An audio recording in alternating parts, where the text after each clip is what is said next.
अस्सलामुअलैकुम। उम्मीद करता हूँ आप लोग खैरियत से होंगे।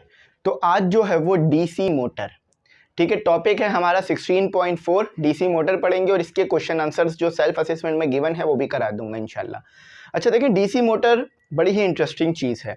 वैसे आप लोगों के दिमाग में ये सवाल तो आया ही होगा कि जो ये आपके घर में वॉशिंग मशीन में मोटरें लगी होती हैं, या अगर आप कभी कीमा पिसवाने जाएँ तो वो जो जिस मशीन पे कीमा पीस रहे होते हैं उसमें जो मोटरें लगी हुई होती हैं, या जो आपकी पानी की मोटर है वो किस तरह काम करती है।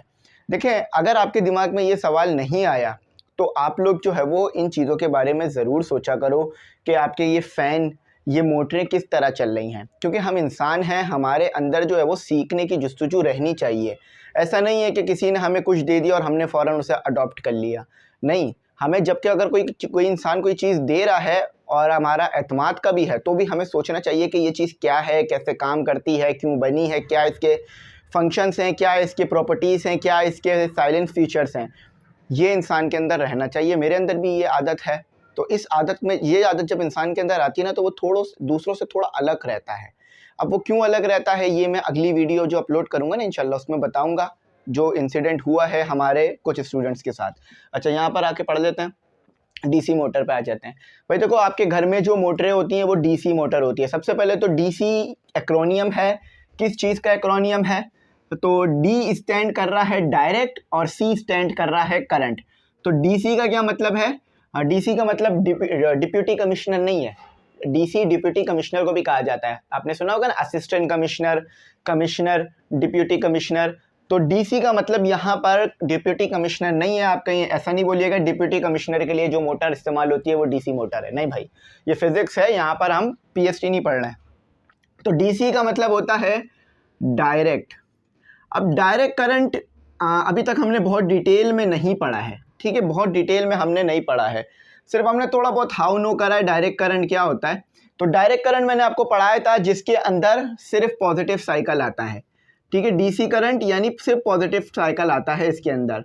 अब ये रेक्टिफिकेशन के ज़रिए से होता है, full wave rectification, half wave rectification. अच्छा, ये डीसी करंट है आपके पास, डीसी। अच्छा, एसी करंट क्या होता है? याद रखिएगा, ये डायग्राम आ सकती है आपके पास और वो पूछ सकते हैं कि डीसी करंट कौन सा है, एसी करंट कौन सा है। अच्छा, ये डीसी हो गया, ये एसी करंट है। एसी करंट में क्या होता है? नेगेटिव साइकिल भी आता है, positive cycle, negative cycle, positive cycle. तो डीसी करंट में पॉजिटिव साइकिल मिलेगा सिर्फ, और एसी करंट में नेगेटिव पॉजिटिव बोथ साइकिल्स आपको एट अ टाइम मिल जाते हैं। तो एसी करंट को डीसी करंट बनाया जाता है आपके पास किसके जरिए से? रेक्टिफिकेशन के जरिए से, जो ट्रांसफार्मर में होती है। अच्छा, याद रखना घर में कौन सा करंट आता है आपके। तो देखो, घर में आप दोनों ही करंट इस्तेमाल कर रहे होते हो, लेकिन जो करंट बैटरी से आ रहा होता है, जो करंट बैटरी से आ रहा होता है वो डीसी होता है, और जो करंट ट्रांसफार्मर से आ रहा होता है, ट्रांसफार्मर, तो जो करंट ट्रांसफार्मर से आ रहा होता है वो आपके पास कौन सा करंट होता है? वो आपके पास जो है वो एसी करंट होता है, ठीक है। ट्रांसफार्मर पे से आपके पास, यानी जो डायरेक्ट आपको करंट मिलता है ना, देखो ये ट्रांसफार्मर को मिलता है एसी करंट। जो आपके घर में करंट भेजा जाता है ना, वो कैसे भेजा जाता है? पहले जो है वो जो जहां पर ये करंट बन रहा होता है वहां से डायरेक्ट ये आता है आपके ट्रांसफार्मर में। याद रखिएगा, कभी भी जहां पर करंट बनाते हैं वो डायरेक्ट आपको नहीं दे देते हैं। आपको अगर जो करंट बन रहा है वो डायरेक्ट मिल जाए तो समझ लें आपकी तमाम चीज़ें उड़ जाएंगी। पहले करंट आता है आपके इलाके में, किसमें? ट्रांसफार्मर में। देखा होगा ना, एक इलाके की लाइट आ रही है दूसरे की नहीं आ रही है। तो पहले करंट आता है ट्रांसफार्मर में, फिर ट्रांसफार्मर उसी एसी करंट को डीसी में ले जाता है। तो लेकिन बैटरी जो आप घर में इस्तेमाल करते हो छोटी मोटी, उसमें आपके पास डायरेक्ट एसी करंट ही आ रहा होता है। तो ट्रांसफार्मर का जो है आपको कॉन्सेप्ट याद रखना है, ट्रांसफार्मर का, ठीक है। अच्छा, तो यहाँ पर कर लेते हैं, आगे से आगे ले चलते हैं। तो ये यहाँ पर मैंने बता दिया, लेकिन यहाँ पर मैंने ये इसलिए बताया ताकि आपको इस टॉपिक को शुरू करने से पहले आपको पता हो कि ट्रांसफार्मर होते क्या हैं, ठीक है, ट्रांसफार्मर। अच्छा, उसके बाद अब आ जाते हैं हम अपना असल जो टॉपिक है उसके ऊपर। तो बैटरी को देख लीजिएगा, ठीक है। तो अच्छा, बैटरी की स्पेलिंग को थोड़ा सही कर लीजिए, ये ई आता है बैटरी में, या आर नहीं आता, मतलब ए नहीं आता, ई आता है, ठीक है, बैटरी, बाकी सही है। तो ये हमारा हो गया एसी करंट, डीसी करंट। अब इसको आगे लेके चलते हैं, ठीक है। अब आ जाते हैं असल हमारे टॉपिक पर कि डीसी मोटर, हमारा topic AC current DC current नहीं था, हमारा टॉपिक है डीसी मोटर कैसे काम करती है। तो देखो यहाँ पर इलेक्ट्रोमैग्नेटिज्म के चैप्टर में आपने वही चीज़ें पढ़नी है जिसमें इलेक्ट्रिक और मैग्नेटिक फील्ड दोनों शामिल हो। तो यहाँ भी इलेक्ट्रिक और मैग्नेटिक फील्ड शामिल है। देखो ये आपके पास है मैग्नेट। अब ये मैग्नेट यू शेप का होता है। यू शेप का क्यों लेते हैं? यू शेप का इसलिए लेते हैं ताकि फील्ड रेडियल रहे। रेडियल से क्या मुराद है? यहाँ पर जो फील्ड हो वो भी वही यहाँ पर भी हो, वही यहाँ पर भी हो, वही यहाँ पर भी हो। ऐसा ना हो कि ऊपर फील्ड ज़्यादा हो नीचे कम हो। तो यू शेप का इसलिए लेते हैं कि मैग्नेटिक फील्ड हर जगह सेम हो। ठीक है, ये याद रखिएगा। अच्छा, उसके बाद यहाँ भी यू शेप ले लेते हैं। यह आपके घर में जो है वो मोटरें जो होती हैं वो इसी पे प्रिंसिपल पे काम कर रही होती हैं। ये हो गया नॉर्थ पोल, ये हो गया साउथ पोल। आप अच्छी तरीके से जानते हो करंट की डायरेक्शन आपके पास नॉर्थ से साउथ की तरफ होती है, आउटवर्ड। इनवर्ड जो है वो साउथ से नॉर्थ होती है। अब इसके अंदर आपके पास एक कॉइल रखा हुआ होता है। ये आपका कॉइल रखा हुआ है इसके अंदर। ठीक है, इस फील्ड के अंदर आपके पास कॉइल रखा हुआ होता है। चलो इसको थोड़ा सा मजीद अच्छा करके बना देता हूँ। ठीक है, ये आ गया। इस फील्ड में आपके पास कॉइल होता है। कॉइल कोई कंडक्टर है, कॉपर का भी हो सकता है, सिल्वर का भी हो सकता है, गोल्ड का, लेकिन ज़्यादातर कॉइल आपको मिलेंगे कॉपर के मिलेंगे। ठीक है, अब क्या होता है, अब इसमें से करंट फ्लो करता है। अच्छा, करंट फ्लो करने से पहले यहाँ पर एक बुश लगा हुआ होता है। बुश क्यों लगाया जाता है? ताकि जो कॉइल है वो कनेक्ट रहे मोटर से। मतलब मोटर वो कॉइल जो है, यहाँ पर बुश लगाने की ये मकसद होती है कि ये जो कॉइल है ये इन बुशेस से कनेक्ट रहे। क्योंकि हम ऐसा नहीं कर सकते कि डायरेक्ट तार कॉइल में लगा दें, क्योंकि कॉइल घूमेगा। तो जब डायरेक्ट तार कॉइल में लगा देंगे तो कॉइल घूमेगा तो तार तो घूम घूम के टूट जाएगा। तो इसलिए हम क्या करते हैं, डायरेक्ट तार कॉइल में नहीं लगाते हैं, हम तारों को बुशेस पे लगाते हैं। क्यों? क्योंकि बुशेस जो है वो कॉइल से टकराए हुए हैं, तो बुश को करंट मिलेगा तो खुद ही करंट मिल जाएगा कॉइल को। ये बात याद रखिएगा। बहुत से बच्चे ये सोचते हैं कि कॉइल डायरेक्ट कनेक्ट होता है आपके पास मेन सर्किट से। नहीं, कॉइल कभी भी कनेक्ट नहीं होता। कॉइल से कोई भी तार नहीं जोड़ा जाता, तार जोड़े जाते हैं बुश से या इसके साथ जो एक और चीज़ दी हुई होती है उससे। अच्छा, अब इसके साथ लगाए जाते हैं कम्यूटेटर सेगमेंट। अब कम्यूटेटर सेगमेंट कैसे काम करता है? देखो ये बुश लग गया, अब आ गया आपके पास कम्यूटेटर सेगमेंट। ये आपके पास ये आ गई आपकी बैटरी। ठीक है, बैटरी जिससे आप इसे करंट दोगे। तो मैंने बताया था कि बैटरी जो है वो डीसी करंट प्रोवाइड करती है। तो ये पॉजिटिव टर्मिनल हो गया यानी हाई पोटेंशियल, ये नेगेटिव टर्मिनल हो गया। तो ये क्या लगे हुए हैं आपके पास दोनों तरफ, इस तरफ भी और उस तरफ भी बुशेस लगे हुए हैं। बुशेस याद रखिएगा।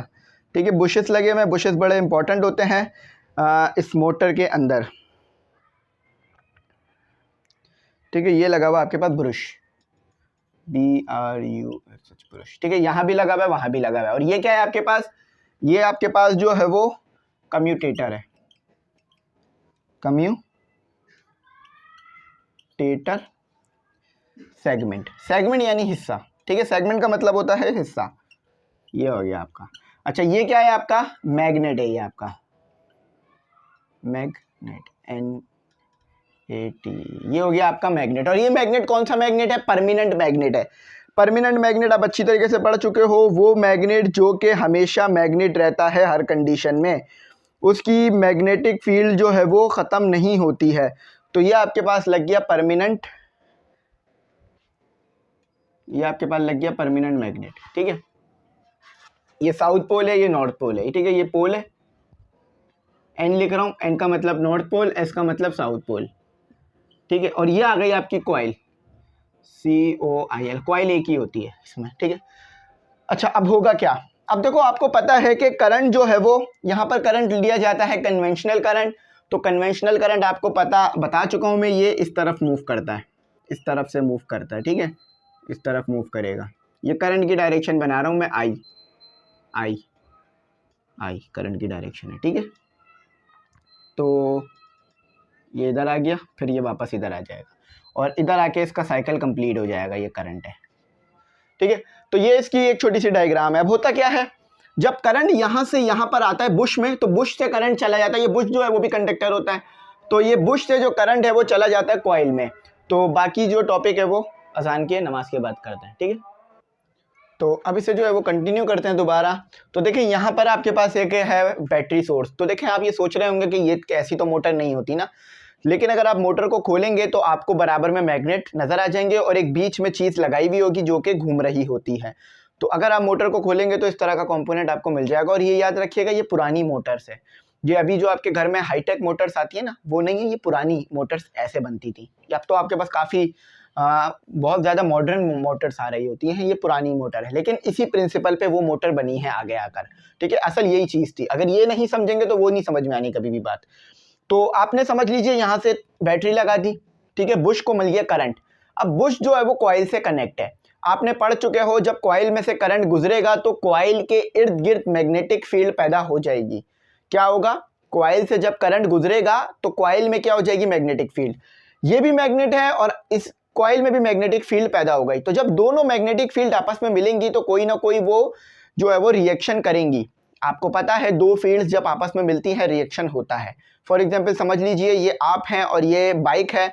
अब बाइक और आप टकराएंगे तो कोई ना कोई रिएक्शन तो होगा ना। इसी तरह से ये एक मैग्नेटिक फील्ड है, ये दूसरी, या इसको ऐसे भी समझ सकते हैं, ये आप हैं और ये आपका दोस्त।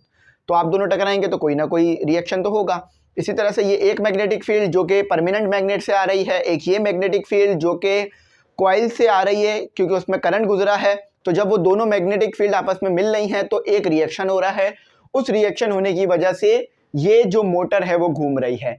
अब जो आपके पास जनरेटर होता है ना, डीसी जनरेटर, वो भी इसी प्रिंसिपल पे काम करता है। वो क्या करता है कि आप उसमें कॉइल को जो है वो घुमाते हो। यहाँ पर क्या हो रहा है? करंट आ रहा है तो कॉइल घूम रही है ना, लेकिन वहाँ क्या होता है, वहाँ पर आप जो है वो कॉइल को दूसरे तरीके से घुमा रहे होते हो। जैसे कि फॉर एग्जाम्पल पहाड़ से पानी आ रहा है, कॉइल पर गिर रहा है, मतलब पहाड़ से पानी आ रहा है और एक टरबाइन घूम रही है, और वो टरबाइन को कॉइल से कनेक्ट किया हुआ है तो वो कॉइल को घुमा रहा है टरबाइन। तो जब वो कॉइल घूम रही है तो उस कॉइल के घूमने से मैग्नेटिक फील्ड में आपके पास एक कॉइल अगर चीज़ घूमेगी तो फिर वहाँ पर करंट पैदा हो जाएगा। ये चीज़ आप आगे पढ़ेंगे जिसे म्यूचुअल इंडक्शन, सेल्फ इंडक्शन कहा जाता है। अभी ये चीज़ आपके लिए नहीं आई है। तो याद रखिएगा, अगर मैं डीसी जनरेटर की एग्जांपल पढ़ाऊंगा वो भी सेम ही होगा। डीसी जनरेटर भी सेम प्रिंसिपल पे काम करता है, लेकिन बस वो क्या करता है, वो मतलब थोड़ा सा बस प्रिंसिपल चेंज है, एक दो चीज़ें चेंज है। उसमें क्या होता है डीसी जनरेटर में, उसमें मैकेनिकल एनर्जी इलेक्ट्रिकल एनर्जी में कन्वर्ट होती है। जनरेटर में यही होता है ना, एनर्जी मिल रही होती है आपको, उसमें बनकर आपको मिलती है। और मोटर में क्या होता है कि आप एनर्जी देते हो, इलेक्ट्रिकल एनर्जी देते हो और उससे मैकेनिकल एनर्जी मिल रही होती है। तो डीसी मोटर में या किसी भी तरह की मोटर में इलेक्ट्रिकल एनर्जी मैकेनिकल एनर्जी में कन्वर्ट होती है। यहाँ लिख लीजिए, DC motor convert electrical ENERGY energy in electrical energy in mechanical ENERGY mechanical energy. ठीक है, समझ गया कि इलेक्ट्रिकल एनर्जी मैकेनिकल एनर्जी में कन्वर्ट होती है डीसी मोटर में। ये इसका सबसे बेसिक पॉइंट है जो कि आपके दिमाग में रहना चाहिए। और डीसी मोटर में परमानेंट मैग्नेट इस्तेमाल होता है, परमानेंट मैग्नेट इस्तेमाल किया जाता है। और याद रखिएगा एसी मोटर्स भी होती हैं, लेकिन एसी मोटर्स थोड़ी सी अलग है। एसी मोटर ये नहीं है। अगर आपसे एसी मोटर पूछ ली जाए तो आप ये नहीं लिख सकते क्योंकि उसमें भी मोटर है, इसमें भी मोटर है, तो ये गलत होगा। एसी मोटर अलग प्रिंसिपल पे काम करती है। करंट तो ये तो चीज़ उसमें सेम रहती है कि उसमें भी इलेक्ट्रिकल एनर्जी मैकेनिकल एनर्जी में कन्वर्ट होती है, लेकिन ऐसा उसका वर्किंग नहीं है, इस तरह से काम नहीं करती, वो थोड़ा सा उसका फ़र्क है। तो जब वो पढ़ेंगे तो वो बताऊंगा। अभी एसी मोटर के ऊपर नहीं जाते हैं। तो मैंने जनरेटर का बता दिया एग्जांपल देकर। अब थोड़ा सा इसमें जो लिखा हुआ है वो भी पढ़ देते हैं। तो कॉइल मैंने बनाया है, आपको आई होप कॉइल समझ में आ रहा होगा। डायग्राम यूँ बनी हुई होनी चाहिए, लेकिन बोर्ड पर तो मैं यूँ ही सामने बनाऊँगा। तो ये इसको क्लोज कर लीजिए, ये एक बोतल टाइप शेप बना दिया इन्होंने इसका। ठीक है, बाकी तो मैंने तमाम चीज़ें लिख भी दी हैं, मैं थोड़ा सा पढ़ भी देता हूँ। अच्छा, याद रखिएगा कॉइल में आपके पास मैग्नेटिक फील्ड है। ठीक है, कॉइल में आपके पास मैग्नेटिक फील्ड है। याद रखिएगा मैं यहाँ पर फोर्स की डायरेक्शन बना रहा हूँ। ठीक है, अपवर्ड बना रहा हूँ। ये अब बोर्ड पे अपवर्ड और डाउनवर्ड नहीं बता सकते, क्यों? क्योंकि वो 2D है बोर्ड। ठीक है, और यहाँ पर जो है वो फोर्स डाउनवर्ड जाएगी। ठीक है, इस तरह से जब फोर्स जाएगी तो फिर जो है वो आपके पास करंट। अच्छा, अब इसमें आप चाहते हैं कि मैग्नेटिक फील्ड की क्या डायरेक्शन है, मतलब मैग्नेटिक फील्ड क्या किस डायरेक्शन में पैदा हो रही है। तो आप क्या करेंगे, फ्लेमिंग राइट हैंड रूल जो हमने पढ़ा है उसी को इस्तेमाल करेंगे। अगर आप मैग्नेटिक फील्ड जानना चाहते हैं कॉइल की तो आप यूज़ क्या करेंगे, फ्लेमिंग राइट हैंड रूल, ठीक है। तो आप फ्लेमिंग राइट हैंड रूल की मदद से मैग्नेटिक फील्ड जो कॉइल में पैदा हो रही है उसकी डायरेक्शन पता कर सकते हैं कि वो अपवर्ड है या डाउनवर्ड है। यहाँ पर इन्होंने लिख भी दिया है, अगर आप पढ़ लें यहाँ पर, मैं ही पढ़ देता हूँ बल्कि। तो यहाँ पर इन्होंने लिखा है, किस लाइन में, लाइन देख लेते हैं। जब मैं पढ़ रहा था तो मैंने उस वक्त ये पढ़ी थी बात कि चलें जब ये मिलेगा तो फिर मैं बता दूंगा। अभी ये पता नहीं किस तरफ इन्होंने लिखा था फ्लेमिंग राइट हैंड रूल, बल्कि ये लिखा हुआ, तो ये इसमें लिखा हुआ फ्लेमिंग राइट हैंड रूल। तो ये जो बी पॉइंट लिखा हुआ है इसमें आखिर में अगर पढ़ें कि the side A B next to the south pole experience a force, the direction of the force can be determine using Fleming right hand rule. तो ये ई है, ये नहीं, अक्सर ई और ए में बड़ी गड़बड़ हो रही होती है। तो ये फ्लेमिंग राइट हैंड रूल है, फ्लेमिंग राइट हैंड रूल, ठीक है। तो अब मैं समझाता हूँ होता क्या है इसके अंदर। इसके अंदर कोई ज़्यादा बड़ा कोई प्रोसेस नहीं हो रहा होता है। आप करंट देते हो तो ये जो कॉइल होती है ये मैग्नेटिक फील्ड इसमें आ जाती है ना।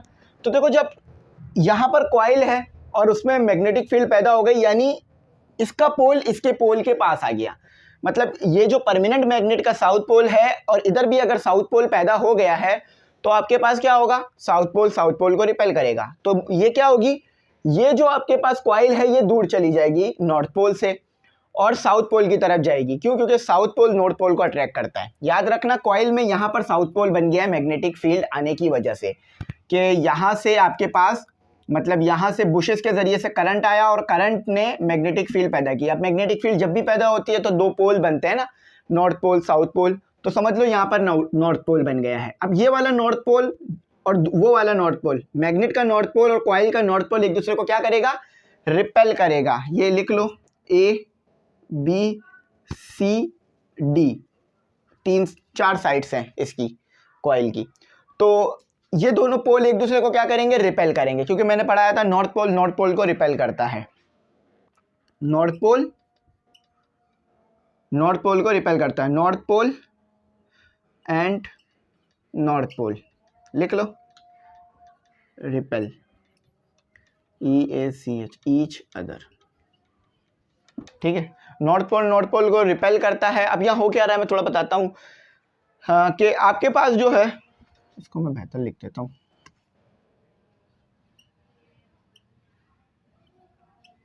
ठीक है, अब सीधा हो गया होगा। तो यहाँ पर हो क्या रहा है कि यहाँ पे नॉर्थ पोल है, यहाँ पे नॉर्थ पोल है, एक दूसरे को रिपेल किया उन्होंने और वो दूर चला गया और फिर साउथ पोल के पास आ गया। लेकिन यहाँ पर फिर पोलैरिटी जो है वो बदली और फिर जो है वो साउथ पोल के पास आया, तो साउथ पोल ने साउथ पोल को भेजा दूर। मतलब यहाँ पर पहले नॉर्थ पोल था, यहाँ नॉर्थ पोल था, इसने उसको दूर भेजा, मोटर एक तरफ टर्न हो गई, मतलब एक टर्न ले लिया मोटर ने 180 का या 90 का टर्न लेने के बाद फिर जो है वो साउथ पोल पर आ गया, फिर दोबारा टर्न हो गया। तो इस तरह से टर्न होती रहेगी मोटर के, नॉर्थ पोल के सामने आता रहेगा, साउथ पोल के सामने। हाँ, अगर ऐसा होगा ना कि यहाँ नॉर्थ पोल है और यहाँ साउथ पोल है, यहाँ नॉर्थ पोल, तो फिर तो मोटर जाम हो जाएगी कि दोनों पोल्स तो एक दूसरे को पकड़ के रख लेंगे फिर। तो ऐसा नहीं होता, यहाँ नॉर्थ पोल क्रिएट होता है तो यहाँ भी नॉर्थ पोल होता है, यहाँ साउथ पोल होता है, यहाँ पे साउथ पोल, तो फिर ये मोटर इस तरह मैग्नेटिक इफेक्ट की वजह से घूमती रहती है, ठीक है। तो मैंने बना दिया और ये मैं बी लिख रहा हूँ यहाँ पर, यहाँ बी से क्या मुराद है, ये मैग्नेटिक फील्ड लाइंस बनाई है मैंने, ठीक है। तो इस तरह से आपकी जो मोटर है वो घर में काम कर रही होती है। थोड़ा सा यहाँ पर सेम चीज़ यही लिखी हुई है कि क्या लिखा हुआ है, the current carrying coil in a magnetic field experience a turning effect. तो एक जब कॉइल है उसमें करंट जाएगा और वो मैग्नेटिक फील्ड में रखा हुआ होगा तो उसको एक फोर्स मिलेगी और उस फोर्स से एक टर्निंग इफेक्ट पैदा होगा, यानी वो कॉइल टर्न हो जाएगी। सिंपल बात है। फिगर 16.2 में डिटेल में यही चीज़ बनाकर दी हुई है 16.11 में, ठीक है। रेक्टेंगुलर, अच्छा ये कॉइल जो है वो रेक्टेंगुलर है, आपको नज़र आ रही होगी कॉइल ऐसे बनी हुई है ना कॉइल आपके पास, तो ये तो रेक्टेंगुलर शेप है ना कॉइल का, तो ये कॉइल एक रेक्टेंगुलर शेप की है, याद रखना, ठीक है, रेक्टेंगुलर। तो कॉइल जो है वो आपके पास एक रेक्टेंगुलर शेप की है और जो कि है आपके पास ABCD, इसी कॉइल को मैंने यहाँ पर रख दिया है ABCD। ये इसलिए किया क्योंकि वहाँ बहुत जगह बची नहीं है ना और चीज़ें हाईलाइट करने के लिए, तो इसलिए यहाँ रख दिया इस कॉइल को, ठीक है। तो फिर ये कॉइल जब रखी हुई है carrying a current to a magnetic field between two magnets, तो दो मैग्नेट्स के दरमियान है। दो मैग्नेट्स क्यों कि ये अगर नॉर्थ पोल यहाँ पर है ना तो पीछे की तरफ साउथ पोल होगा, और अगर यहाँ पर साउथ पोल है ना तो इधर नॉर्थ पोल होगा, तो इसलिए दो मैग्नेट्स कह रहे हैं। वैसे तो आपको यही लग रहा होगा कि ये नॉर्थ पोल ये साउथ पोल, तो एक मैग्नेट, क्योंकि मोनोपोल तो एग्जिस्ट करते नहीं है, लेकिन दो मैग्नेट्स हैं, ये नॉर्थ और साउथ है और ये साउथ और नॉर्थ है। याद रखना दो मैग्नेट इस्तेमाल होते हैं, एक नहीं। The side B C and D A, ठीक है, बी सी डी ए या ए डी ये पैरेलल हैं। आपने पढ़ा था कि कॉइल जो है वो मैग्नेटिक फील्ड के पैरेलल होगी तो मैक्सिमम टर्निंग इफेक्ट यानी टॉर्क पैदा होगा। तो देखो कॉइल पैरेलल है, कॉइल भी यूं रखी हुई है मैग्नेटिक फील्ड, तो फिर टर्निंग इफेक्ट शुरू हो जाता है यहाँ पर। Parallel to magnetic field so force is exert on these two sides, तो फिर फोर्स इस पे लगेगी, इस पे भी फोर्स लगेगी, उस पे भी फोर्स लगेगी, और फिर ये कॉइल घूम जाएगी, और इसी तरह से फिर ये रिपीट होती रहेगी। The side A B next to the pole south pole, तो देखो ये ए बी जो है फिर वो साउथ पोल के पास चली जाएगी, है ना। ए बी यहाँ पर है, घूम कर तो साउथ पोल के पास जाना है ना उसने, और सी डी साउथ पोल के पास है, घूम कर नॉर्थ पोल के पास आना है, तो फिर पोलैरिटी में चेंज आएगा और फिर ये कॉइल फिर घूमेगी। तो इसी तरह ये कॉइल घूमती रहेगी, और आप पता लगाना चाहते हो कि कॉइल में जो मैग्नेटिक फील्ड जा रही है उसमें नॉर्थ पोल कहाँ होगा, साउथ पोल, तो आप क्या करो कॉइल को पकड़ लो, तो ये जो डायरेक्शन है ये फोर्स का बता देगी आपको, और अगर ऊपर की तरफ आपके पास करंट जा रहा है तो ये बात बेसिकली समझ में आ जाती है कि ऊपर की तरफ जब भी करंट जाता है तो नॉर्थ पोल क्रिएट कर देता है, नीचे की तरफ जब भी करंट आता है साउथ पोल क्रिएट कर देता है। तो बहुत डिटेल में मैंने इस डायग्राम को समझा दिया, इस मोटर की वर्किंग को समझा दिया। अब आपका क्या काम है, आपने ये तमाम चीज़ें जो मैंने यहाँ लिखवाई हैं इसे लिख लेना है, और सिर्फ ये नहीं लिखना है बल्कि बुक में से इसे पढ़ना भी है, खुद से भी जो मैंने बताया है वही चीज़ें लिखी हुई हैं बुक में भी। और याद रखना ये बात लिखी हुई है एसी और डीसी जनरेटर और डीसी मोटर प्रिंसिपल सेम है, लेकिन क्या होता है उसमें जो इनपुट होता है वो आउटपुट हो जाता है। फॉर एग्जांपल डीसी जनरेटर से आपको आउटपुट क्या मिलता है, करंट, और इनपुट क्या देते हो, मैकेनिकल एनर्जी। लेकिन एसी और डीसी मोटर में आप क्या करते हो, उल्टा करते हो, उधर जो आउटपुट था वो यहाँ पर इनपुट है, यहाँ पर इनपुट क्या है, करंट, और आउटपुट क्या है, मैकेनिकल वर्क। तो देख रहे हो आउटपुट इनपुट बन जाता है इन दोनों में। तो ये याद रखना, ये बात लिखी हुई थी। फिर बताता हूँ, शायद नहीं समझ में आई होगी, मुझे पता है कि ये थोड़ी सी हार्ड बात है। याद रखना आउटपुट से क्या मुराद है, जो डीसी जनरेटर दे रहा है। डीसी जनरेटर आउटपुट में आपको क्या देता है, इलेक्ट्रिसिटी देता है ना, लेकिन इनपुट में ये क्या लेती है आपके पास, डीसी मोटर इलेक्ट्रिसिटी लेती है। तो डीसी जनरेटर का जो आउटपुट है ना वो इसका इनपुट है डीसी मोटर का। अच्छा, अब आप डीसी जनरेटर को इनपुट क्या देते हो, मैकेनिकल वर्क, तो उसका मैकेनिकल वर्क इसका क्या हो गया, इसका आउटपुट हो गया। ये आपको मैकेनिकल वर्क देती है, उसका इनपुट मैकेनिकल वर्क है, इसका आउटपुट मैकेनिकल वर्क है। तो आई होप बहुत अच्छा समझ में आ गया होगा, मैंने अपनी पूरी कोशिश करी है। अब आपको समझ में आ गई ये बात, तो जल्दी से आप इसको कर दें सब्सक्राइब, मतलब चैनल को, इसको टॉपिक को तो नहीं कर सकते, चैनल को ही कर सकते हैं। अच्छा, इसके बाद एक मैंने कुछ बात बतानी है आपको, इस वीडियो में नहीं बता रहा हूँ, इसके बाद वीडियो अपलोड करूँगा तो आप वो देख लीजिएगा, ठीक है, वो ज़रूर देखिएगा, वो काफ़ी इंपॉर्टेंट है। थैंक्स फॉर वॉचिंग, अल्लाह हाफिज़, अपनी कीमती दुआओं में ज़रूर याद रखें।